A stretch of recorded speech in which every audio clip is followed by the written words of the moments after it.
सभी मित्रों को नमस्कार। मित्रों, आज के इस वीडियो में हम उत्तराखंड यूटेट द्वितीय में प्रथम भाषा हिंदी के 30 प्रश्नों को यहाँ पर देखेंगे। तो मित्रों, आइए चलते हैं, प्रश्नों को देखते हैं। हमारे सम्मुख यूटेट सेकंड के प्रथम भाषा हिंदी के प्रश्न हमारे सम्मुख हैं। तो हमारे जो पहला प्रश्न है, पहले हम निर्देश पढ़ लेते हैं। निम्नलिखित पद्यांश को पढ़कर पूछे गए प्रश्न संख्या 31 से 35 तक के सर्वाधिक उचित उत्तर वाले विकल्प का चयन कीजिए। तो मित्रों, क्या इसमें जो हिंदी का जो प्रश्न पत्र आता है, इसमें 30 अंकों का यूटेट में, तो इसमें गद्यांश और पद्यांश पर आधारित प्रश्न पूछे जाते हैं। एक गद्यांश दिया होता है और एक पद्यांश दिया रहता है। जैसे कि ये जो पद्यांश दिया हुआ है, ये सूरदास जी की कविता से दिया गया है। गोपियों और उद्धव के बीच बातचीत हो रही है, वो यहाँ पर बताया गया है। तो गोपियाँ कहती हैं, काहे को रोकत मार्ग सुधो, सुनहु मधुप निर्गुण कंटकते, राजपंथ क्यों रुधो, के तुम सिखे पठाए कुब्जा, के कही श्याम घन जू धो, वेद पुराण सुमृत सब ढूंढो, जोतिन जोग कहूँ धो, ताको कहा परेखो कीजे, जानत छाछ न दूधो। सूरदास जी की कविता, सुर आ गया है इसमें, देखिए, है ना। सुर मुर अक्रूर गए ले, ब्याज निबेरत उधव। उद्धव आया है इसमें।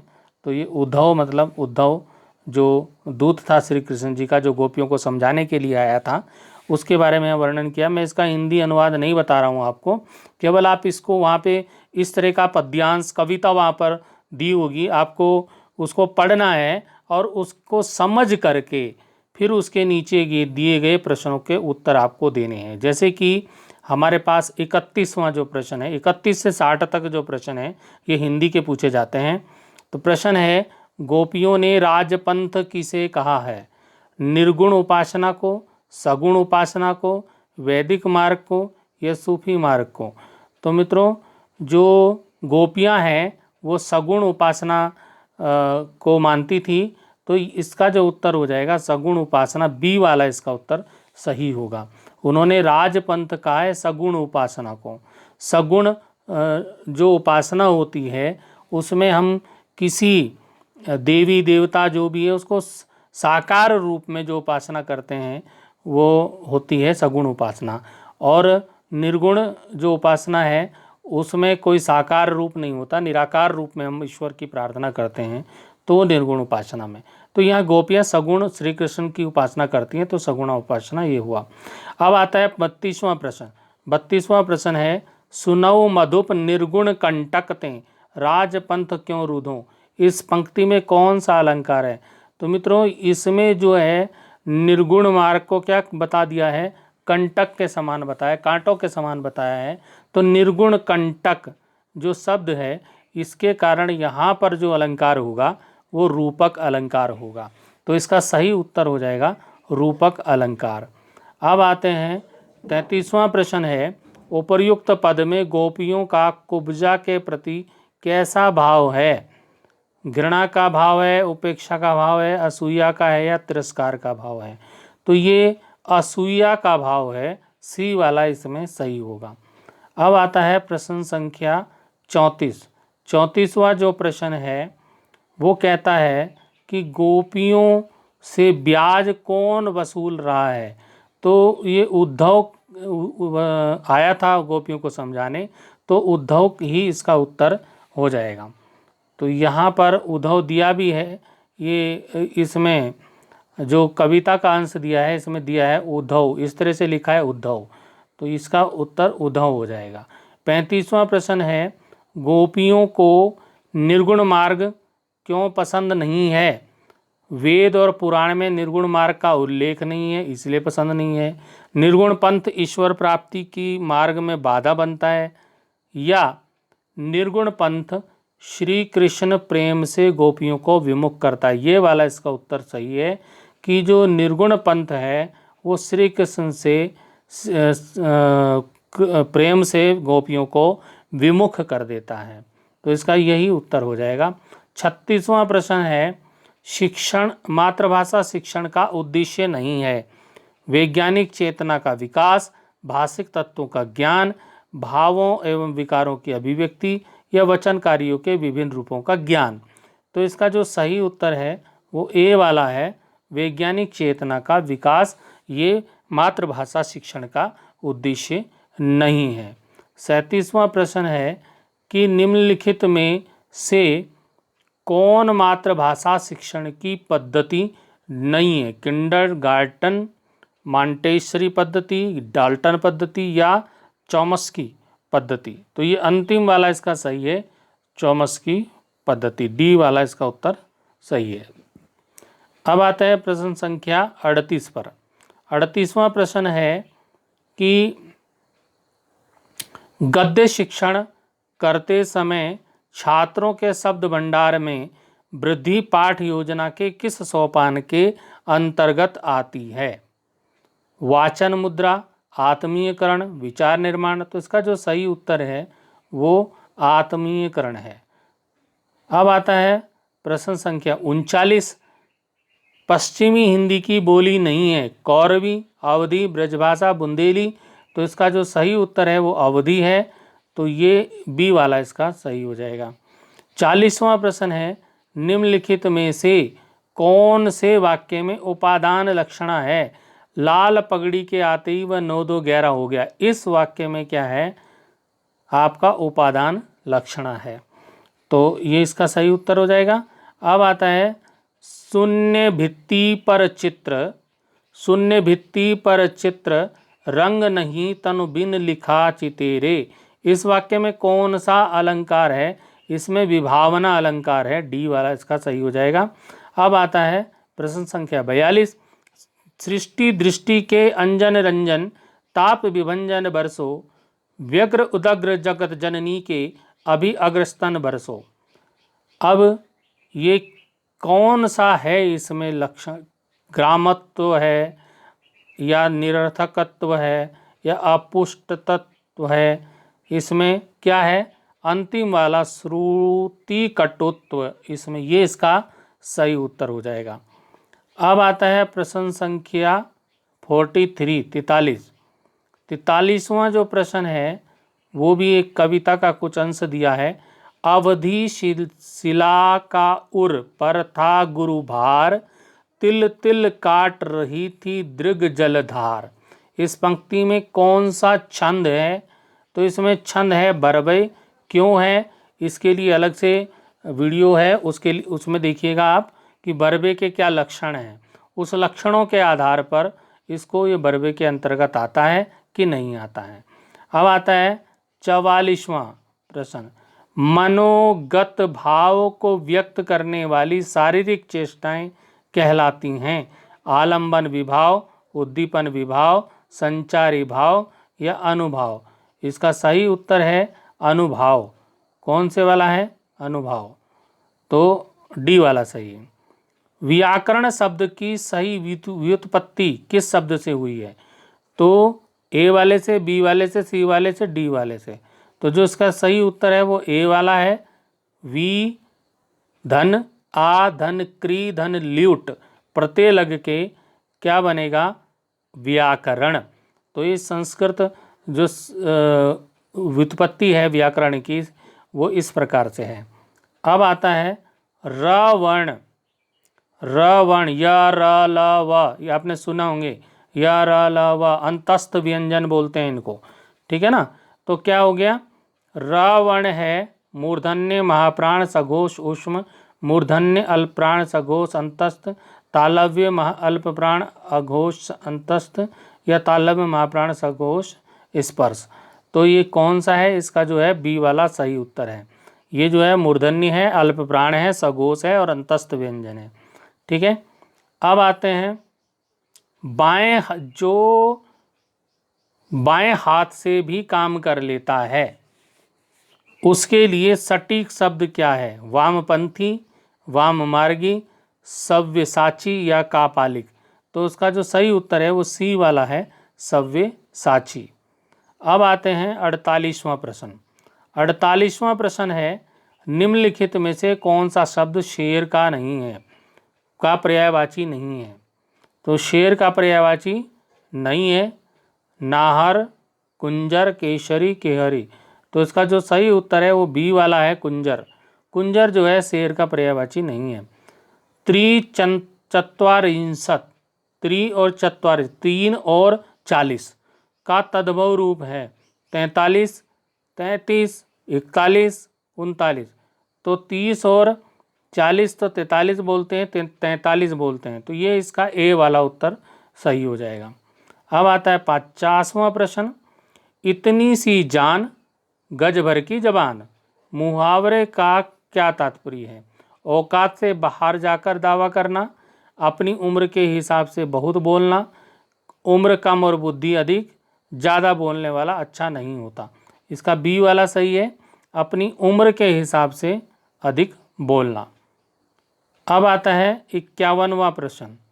भाषा अर्जन के संदर्भ में कौन सा कथन सही नहीं है। भाषा अर्जन में विभिन्न संकल्पनाएं मातृभाषा में बनती हैं। भाषा अर्जन अनुकरण द्वारा होता है। भाषा अर्जन असहज और अस्वाभाविक नहीं होता है, या फिर सांस्कृतिक भिन्नता भाषा अर्जन को प्रभावित नहीं करती है। यही इसका सही उत्तर है, डी वाला, अंतिम वाला सही उत्तर है।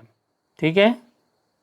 अब आता है प्रश्न संख्या 52 से 56 तक। यहाँ पर आ गया गद्यांश।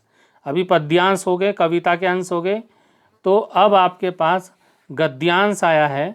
निम्नलिखित गद्यांश को पढ़कर पूछे गए प्रश्नों के सर्वाधिक उचित उत्तर वाले विकल्प का चयन करना है। ये हमारे पास गद्यांश है, गद्यांश इसको आप पढ़ लीजिएगा, और मैं पढ़ देता हूँ लेकिन वीडियो लंबा हो जाएगा तो पढ़ लेते हैं। चलो।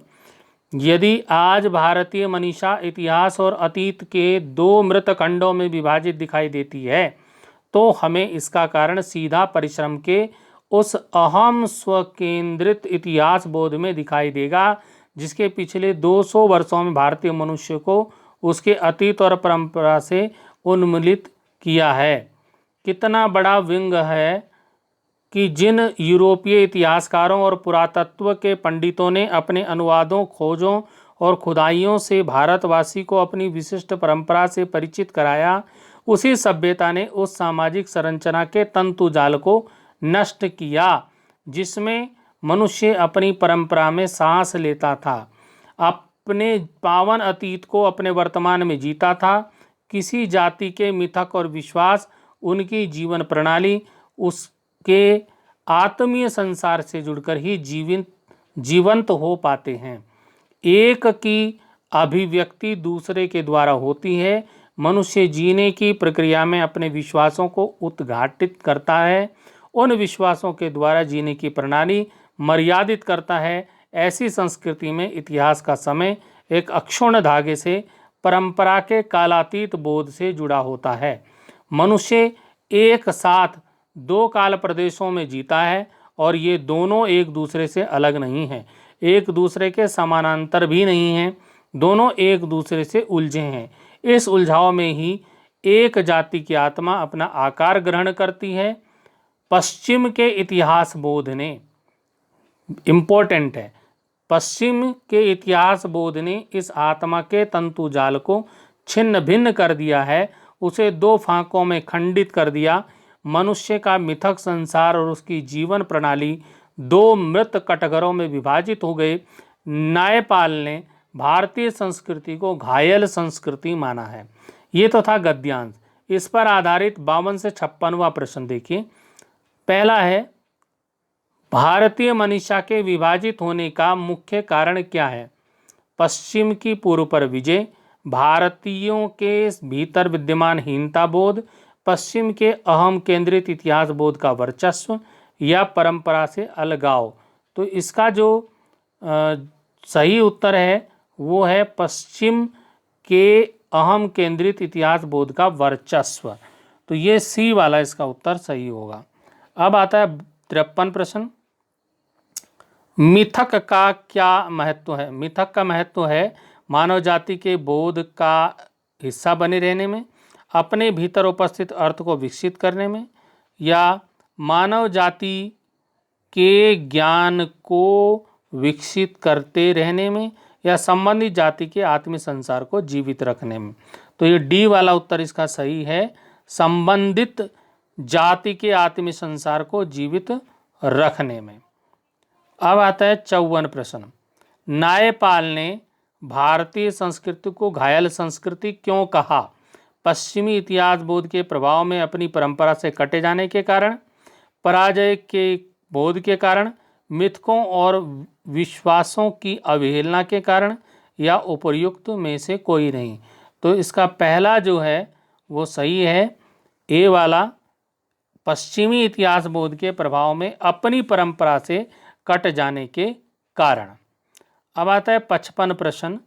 55वां जो प्रश्न है वो है, पश्चिमी इतिहास बोध की मुख्य समस्या क्या है?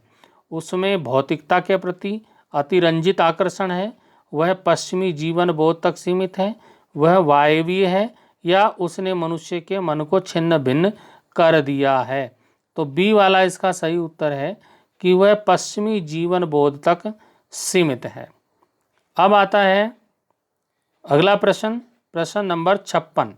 56वां प्रश्न है कि भारतीय चिंतन की विशेषता नहीं है मिथकों का जीवन का अभिन्न अंग होना, स्वकेंद्रित इतिहास बोध, अपने पावन अतीत को वर्तमान में जीना, या परंपरा के कालातीत बोध से जुड़ा होना। तो इसका बी वाला उत्तर सही है, स्वकेंद्रित इतिहास बोध।